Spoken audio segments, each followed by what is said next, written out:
You are? Thank you very much. We are here at the current hospital. To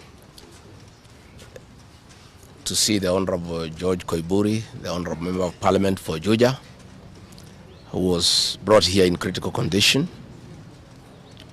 Last Friday, the Honorable George Koimburi had a function in his constituency in a place called Gachagua, and he had a serious engagement with his constituents. In fact, I had the opportunity to address those people through the phone.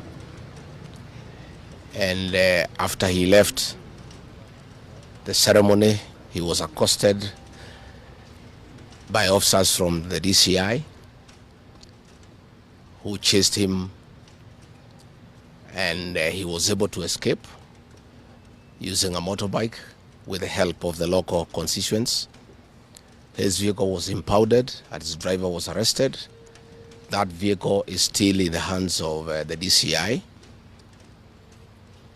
And on Sunday, when he was in church, immediately after the service, 2 undercover agents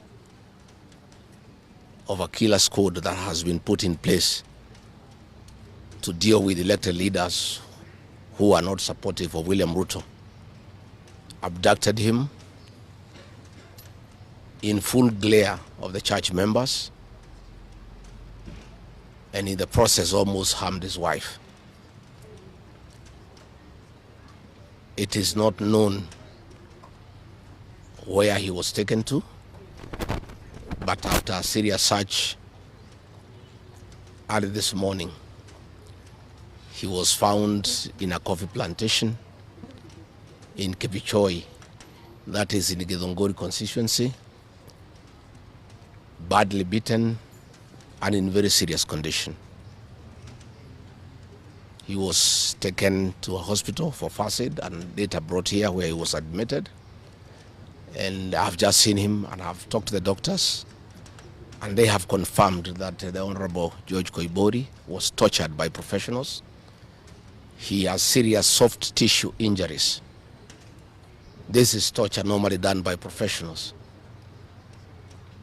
He has lost his voice, and the doctors are working round the clock to restore his vocal cords. And the Honorable Koimburi has been able to communicate through writing because he is not able to speak. That some chemical was administered through inhalation, and the doctors have told us that preliminary investigations confirm that that chemical has interfered with his vocal cords. The doctors have assured us they are doing everything within their power to make sure that he's out of danger. They have taken blood and urine samples to private laboratories, different ones, so that they can establish what could have happened in matters poisoning. You remember last weekend I said that a special squad had been set aside, and now we have confirmation that President William Ruto, CS for Interior Kipchumba Murkomen, and the Deputy Inspector General, Mr. Eliud Langat, all from the Kalenjin community, have put up a squad to deal with leaders who are opposed to this regime. The Honorable Kipchumba Murkomen has sent a message to us through common friends that his appointment to the Ministry of Interior is to make sure that William Ruto is re-elected as president and to deal with anybody who can stop that objective.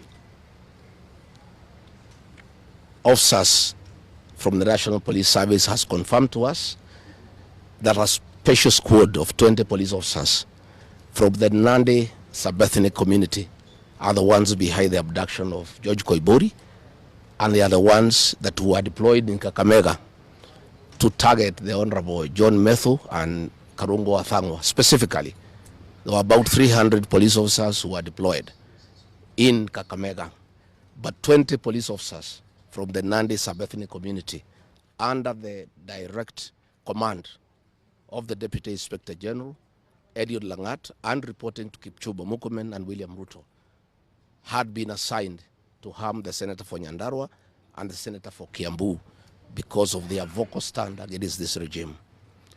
Let me say that I want to appeal to the international community to rescue this country. William Ruto has become a very vengeful dictator, and his activities are similar to the one by Dr. In Dada and Mobutu Sese Seko.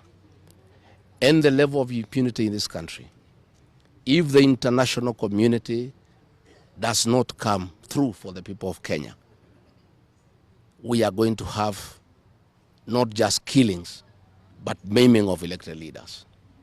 What has happened to the Honorable Koimburi is a very deliberate attempt by William Ruto, Kipchumba Murkomen, and Langat to scare leaders who speak out. It is meant to scare them. It is meant to sell them fear so that they can stop agitating for the liberation of this great republic. And I want to say that William Ruto must know it is these leaders, it is not these leaders who are against his rule. It is the people of Kenya. These leaders are simply articulating what the people of Kenya are saying. And even if he targets these leaders to kill them, to maim them, he cannot do the same to each and every Kenyan. And I want to tell him to stop spreading the narrative that the rebellion against him is coming from the people of Mount Kenya region. This rebellion is across the country, from Western Kenya, Coast Province, Northeastern, Nyanza, including his native North Rift and South Rift. Members of the Kalenjin community are also up in arms because of the misuse of public resources, mismanagement of the economy, and the fact that there is no work going on in this country. So let me appeal to the international community to take a great interest in what is happening in Kenya. And we have seen what is happening in the neighboring countries, in Tanzania, the suppression of civil society, and all those things are stemming from here in Kenya. William Ruto has become intolerant. He cannot take criticism. And the reality of one term is slowly sinking into him, that has sent him into serious desperation, that he has now formed a killer squad of his sub-ethnic community of the Nandi to deal with leaders. Let me ask the people of Kenya to be calm. I want to ask the supporters of the Honorable Koimburi to stay calm. We'll do everything possible to make sure that we are more careful in the face of the repression that is going on. You are aware that members of parliament opposed to this regime, their bodyguards have been disarmed so that they stop going for meetings and feel vulnerable.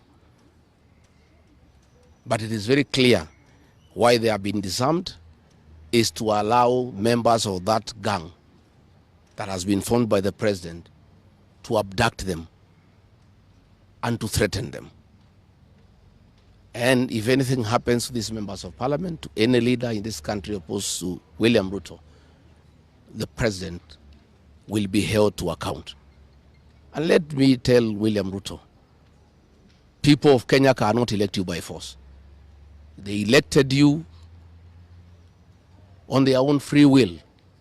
You are a popular leader 3 years ago, and you messed yourself up through bad governance, one-man rule, theft of public resources, wanton corruption, and tribalism. You cannot blame any of us here for the situation you find yourself in. The one-term movement is unstoppable, and there is nothing the president can do. He can kill these leaders, he can abduct them, he can torture them, but he cannot do that to all the people of Kenya. So I want to urge members of parliament and senators and others not to give up. Nobody can die from morning to evening. You can only die once.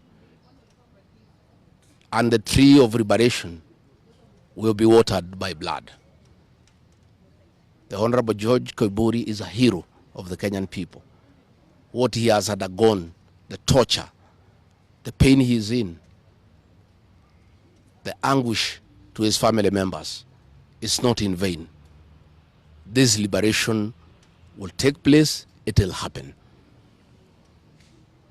And let me conclude by asking the Kenyan people not to be intimidated.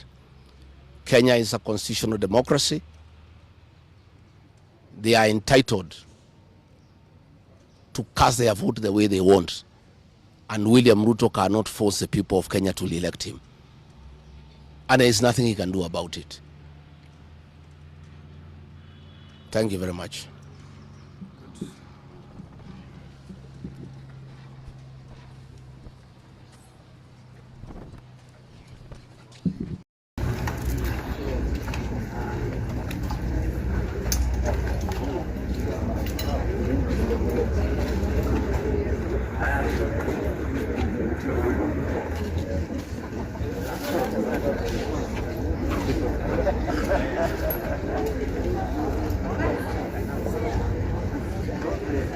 This is no small issue, my people.